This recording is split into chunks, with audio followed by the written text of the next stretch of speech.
Now, when you enter the cave number 16, that is the Kailash temple of Ellora, you get to see the huge, gigantic panel depicting a 10-armed Shiva on the east wall of Nandi Mandap under the bridge.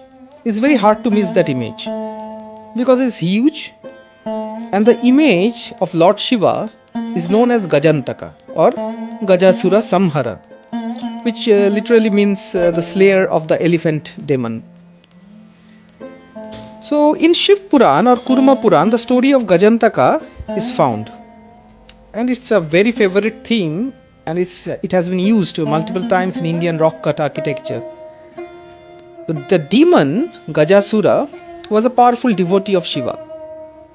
He performed that intense penance and received a boon from Brahma, which made him nearly invincible. Then over the time, his power turned into extreme ego. Then he began terrorizing the world, harassing the sages, and even attacking Shiva's sacred city and most loved city of Shiva, that is Kashi or Varanasi. Then the battle commences. The Gajasura eventually becomes so arrogant that he challenged Shiva himself. In the fierce battle that followed, Shiva took on a terrifying form. He used his trident or trishul to pierce the elephant demon. And as Gajasura was dying, he realized his mistake and the true divinity of Shiva. In his final moments, Gajasura made a unique request.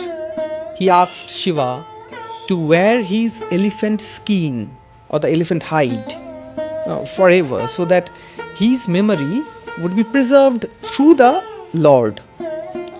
Now Shiva granted his wish. He flayed the elephant.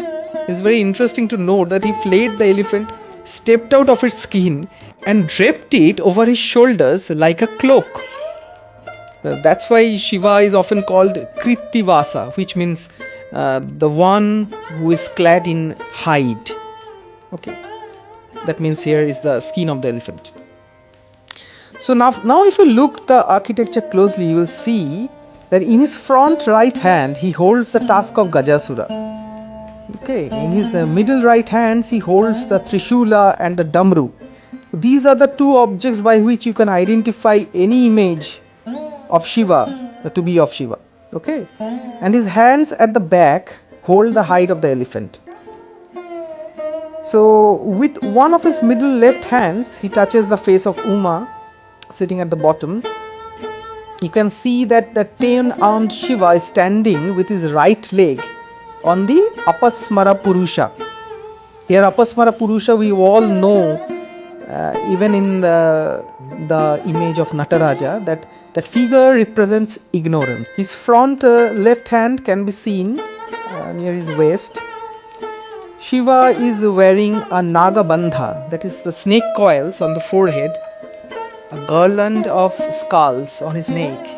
It's a very fierce image with his curly, disheveled jatas, knots of hair drooping.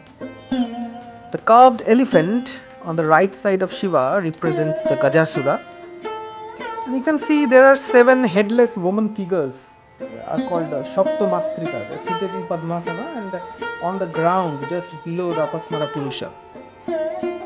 On the left side of Shiva is Uma, who is sitting in a very royal posture on a double petaled lotus pedestal supported by lions. And you can see their Ganas, the Shiva Ganas, the attendants, they are all rejoicing and dancing between the Shiva's legs. And they are flanked by Shringi and Bhringi. Shringi is shown with a skeletal body and horns on his head.